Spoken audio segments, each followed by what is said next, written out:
if you have more than one Facebook account added on your app. Then in this tutorial, I'm going to show you how you can interswitch between your Facebook accounts using your smartphone. As you can see, I have here my Facebook account, but I already have another Facebook account that I logged in on this gadget. To interchange between the accounts or to switch between the two accounts, just head over to this profile picture here on your current account and then tap on it. Then enter your name.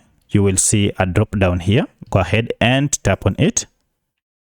And down here, you will see an option called log in another account. As you can see, I already have one account, which is this. This is the current account I'm logged in, and under it is the page under this account.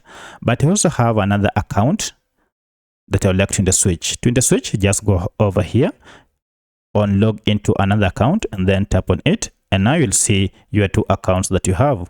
To interswitch between the two accounts, just tap on the next account and I just do so. And the switch will happen. I'll have to confirm. I want to save the password. Great.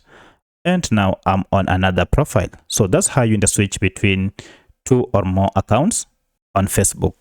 If you have any other question, kindly let me know in the comment section. Otherwise, if this video was helpful to you, kindly hit the like button and subscribe to this channel to support me. Thanks for watching, and let's meet in the next video.